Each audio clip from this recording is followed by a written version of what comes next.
Namasté et bienvenue. Ici Nicole. Tout de suite après votre écoute de ce balado, je vous donne rendez-vous sur nicolebordelot.com.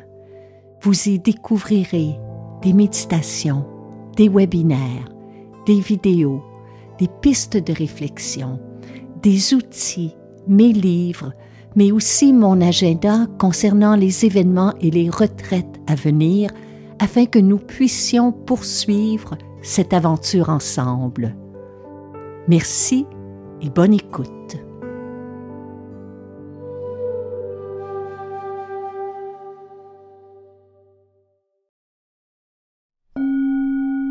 Heureuse de vous retrouver.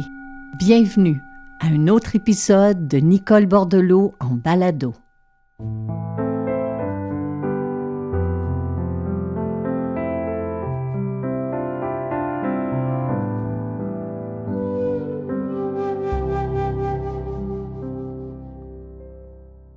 Depuis une semaine environ, je reçois une publicité à travers mon fil d'actualité pour un programme américain qui dit pouvoir m'enseigner une méthode pour éliminer tout problème dans toutes les sphères de mon existence.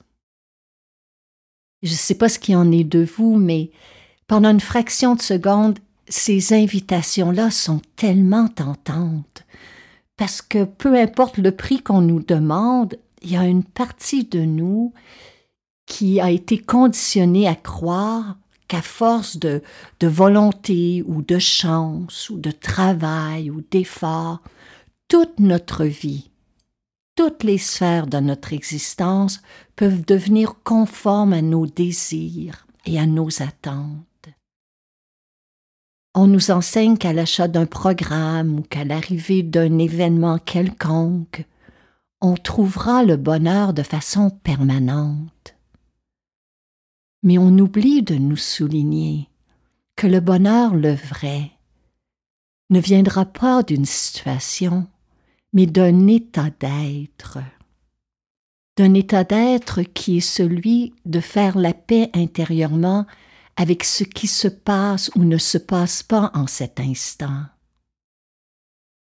On oublie de nous rappeler qu'il y aura dans notre existence, la mienne, la vôtre, des situations qui vont nous dépasser et qu'il nous faudra alors accepter de déposer les armes et de laisser aller toute résistance.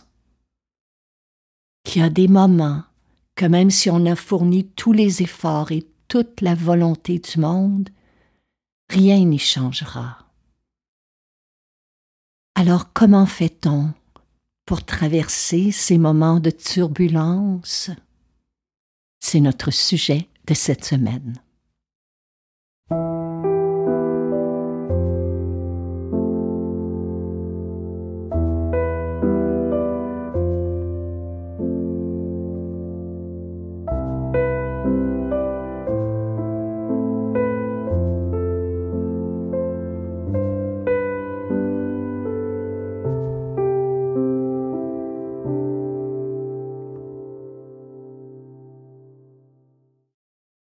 Il y a quelques années de cela, j'étais en file d'attente et il y avait une personne devant moi qui parlait à une autre d'un problème qu'elle souhaitait voir réglé. Et elle a conclu la conversation en disant « J'ai tellement hâte d'avoir réglé ce tracas-là. Enfin, je vais pouvoir vivre en paix. » Et je me rappelle que ça a résonné en moi. Parce que j'ai pensé ce jour-là que moi aussi j'ai souvent cru qu'une fois qu'un problème serait résolu, ma vie serait sans tracas, comme un grand lac tranquille. Alors que la vie, c'est un fleuve puissant aussi, avec de multiples courants qui changent continuellement. Pour traverser sereinement une zone de turbulence, la première chose à savoir, c'est qu'il y aura dans ma vie, dans votre vie, des événements qui surviendront à l'improviste, sur lesquels nous n'aurons aucun contrôle. Je pense que ce qui pourrait nous aider à traverser sereinement les tumultes, mais aussi à faire face aux petits irritants du quotidien, c'est de commencer à voir notre existence comme une équation, où on peut se dire que dans environ 70% des cas, nous arriverons à régler nos tracas, que les choses vont se dérouler plus ou moins comme on les avait prévues, mais qu'au final, elles se termineront bien. Mais il y aura aussi 30% de notre existence qui sera constituée d'imprévisibilité, d'incertitude, de problèmes et de tracas. Lorsque nous faisons face à l'adversité, c'est essentiel de s'en rappeler, mais aussi de se souvenir que ça ne durera pas toujours, que c'est une période de transition et que l'essentiel est de faire la paix avec l'inconfort qu'apporte ce changement. Si nous acceptons d'être déstabilisés pendant quelque temps, l'apaisement viendra plus vite que si l'on résiste.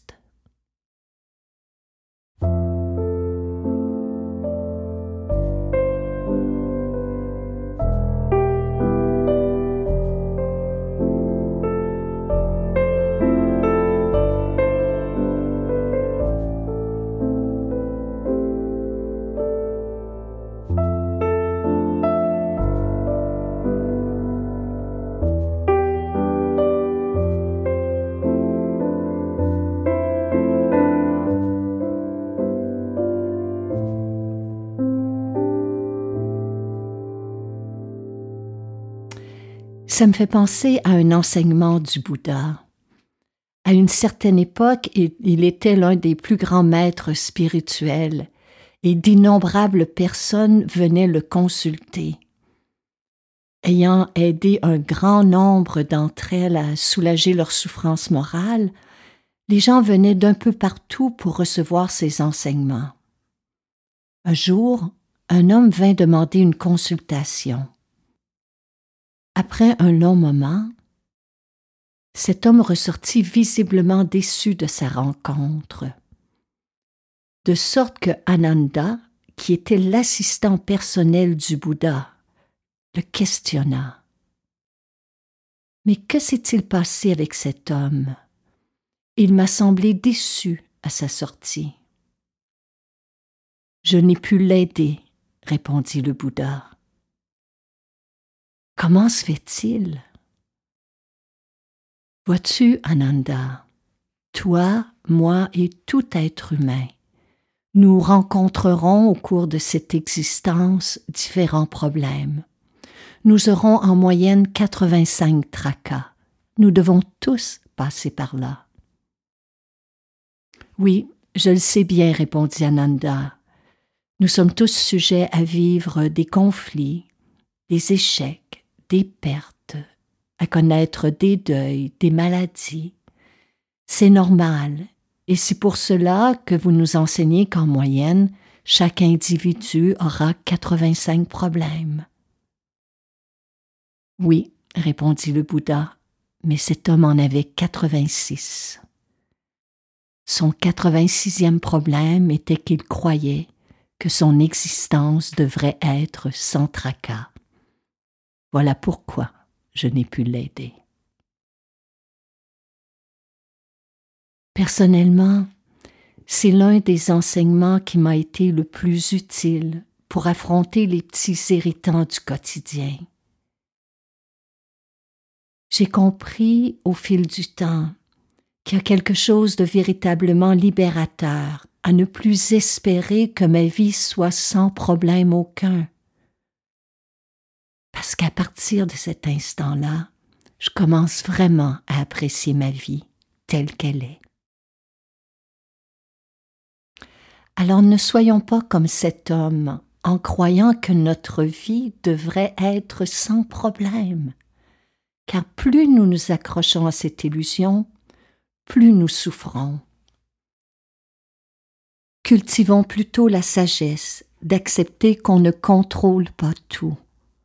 Nourrissons notre résilience, parce que quand on y arrive, on découvre toute la beauté de vivre.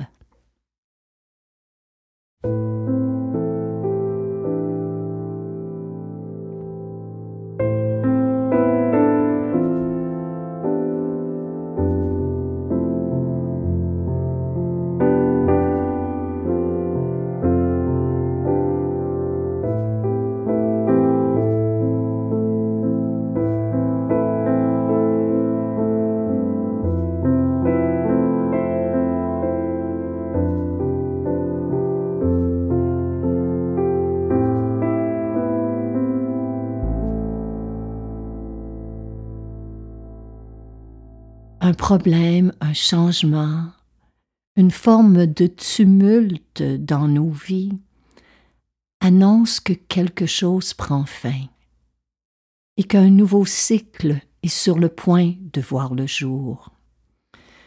Cependant, il y a une période de transition qui peut être inconfortable à vivre. Parfois, ça commence par un moment de peur, de chagrin ou de colère. C'est un passage obligé. Et c'est une phase qui est normale, bien qu'inconfortable à traverser. Et cela, personne ne nous l'apprend.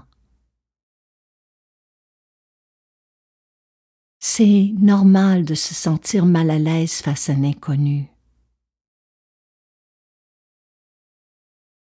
Pour notre cerveau, l'inattendu est souvent angoissant. C'est pourquoi il faut prendre le temps de mettre sur papier ce que l'on souhaite laisser derrière pour être en mesure de s'ouvrir à ce qui est à venir. Le simple fait d'écrire au lieu de ruminer est une manière efficace de traverser un tumulte, mais aussi et surtout de s'ouvrir au renouveau. Peu importe la peur, que ce soit la peur de regretter notre vie d'avant, de se tromper, d'être malheureux suite à tel ou tel changement. Cette crainte perd de sa force dès qu'on a le courage de la nommer sur papier. Autrement dit, lorsqu'arrive un problème qui nous dépasse, l'heure est à faire un bilan. Tout changement exige une période de questionnement et une période d'ajustement. Dans ce processus, il faut faire preuve de patience envers soi-même. C'est possible pendant un certain temps qu'on perde ses repères. Il ne faut surtout pas laisser l'anxiété et le découragement envahir notre esprit. C'est pour cela qu'un bilan peut nous aider à changer notre vision des choses. Quand on fait l'expérience d'une situation conflictuelle, de nommer nos émotions, de les coucher sur papier, permet graduellement de soulever le brouillard de nos têtes. Que ce soit seul ou avec une personne de confiance, une méditation peut aussi nous aider à s'observer avec patience et bienveillance, et même à se poser des questions difficiles à entendre, mais qui peuvent être un levier pour nous aider à traverser le tumulte. Des questions du genre: quelle est mon attitude face à ce problème, à ce changement?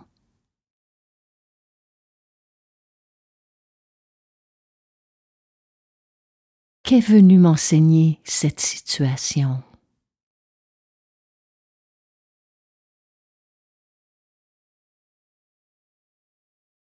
Que pourrais-je changer dans ma vision des choses?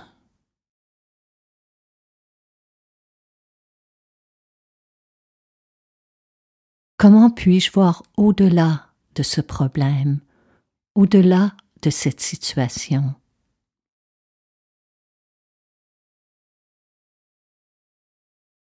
Quelles sont mes résistances en ce moment?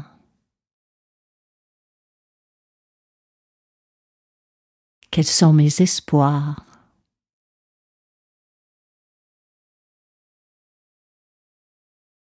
Cela dit, pour certains d'entre nous, il nous faudra aller plus loin encore et en parler à un professionnel de la santé mentale. Quand un problème nous dépasse, il est essentiel de demander de l'aide. Durant une traversée qui est douloureuse, tendre la main peut être la chose la plus courageuse à faire. Dans l'acte de demander de l'aide, il y a tant de noblesse et de dignité. On trouve ensuite une force nouvelle pour traverser la tempête, pour voir plus clair en soi et aussi pour faire un pas devant. En fait, à y regarder de plus près, on réalise qu'un problème est venu nous enseigner que la vie est une question de perception. Le regard que nous portons sur nos difficultés est déterminant. Si nous nous concentrons uniquement sur nos tracas, difficile sera notre existence. Mais si nous entraînons notre esprit à être en paix, paisible sera notre existence. Le choix est nôtre.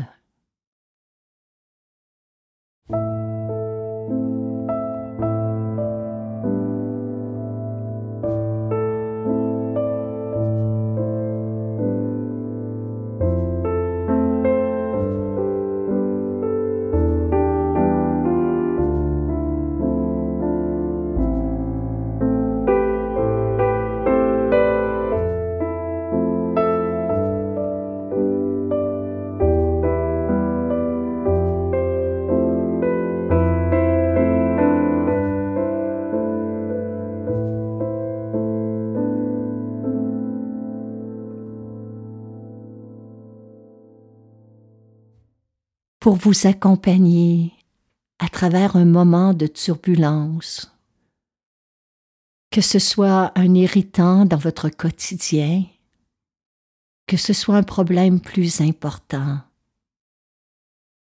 Voici une courte méditation pour apaiser la peur et pour ouvrir le cœur.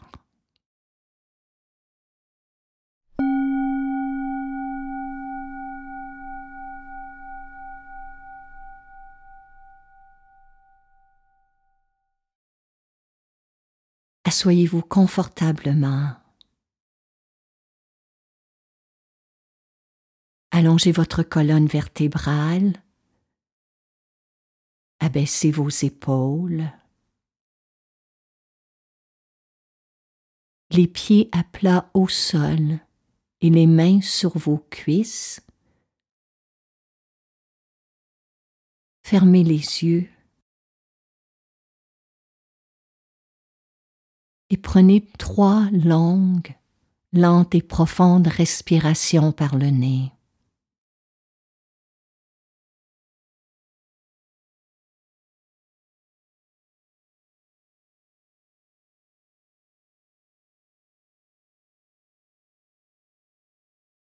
Prenez conscience qu'à l'intérieur de vos souffles, chaque fois que vous inspirez, quelque chose prend vie. Chaque fois que vous expirez, vous devez laisser aller. Quelque chose vous quitte.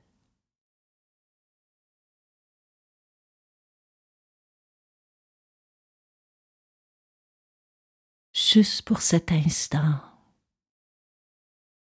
En inspirant, laissez être cette question. Qu'ai-je à apprendre de ce problème, de cette situation?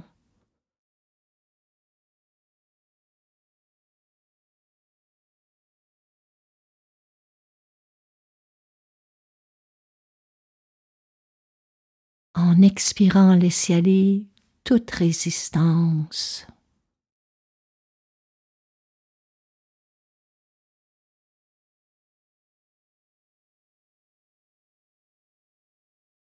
En inspirant, demandez-vous, comment pourrais-je voir cette situation, ce problème sous un autre angle?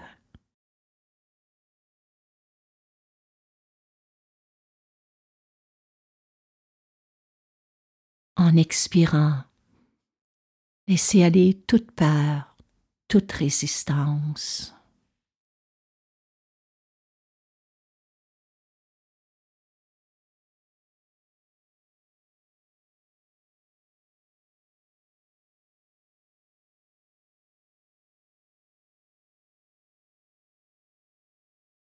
En inspirant, demandez d'être guidé intérieurement vers l'étape suivante.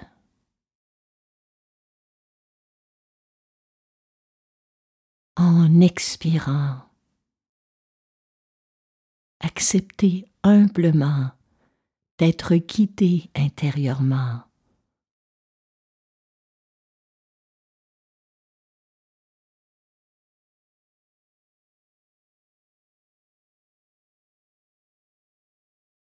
Il se peut que pendant un certain temps, cette méditation fasse augmenter temporairement l'anxiété ou la peur.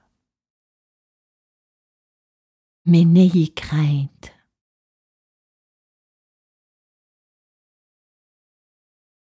Au cœur d'un tumulte, voyez chaque inspiration comme une occasion de vous ouvrir davantage.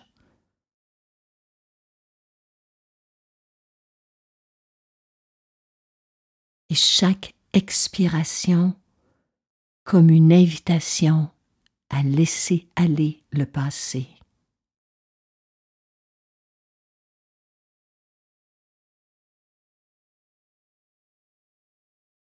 Prenez votre temps. Soyez patient.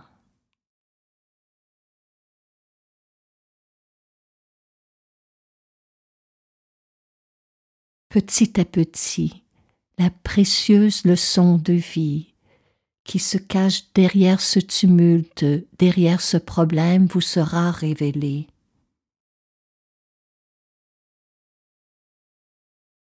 Lorsqu'on comprend que les tracas dans notre vie sont souvent une invitation à évoluer, à grandir, à se transformer, à se réinventer, on réalise qu'il y a quelque chose de véritablement libérateur à ne plus espérer que notre vie soit sans problème, car on réalise alors que nous portons en nous les ressources et la force nécessaires pour la vivre et l'apprécier telle qu'elle est et telle qu'elle est appelée à devenir. Namasté.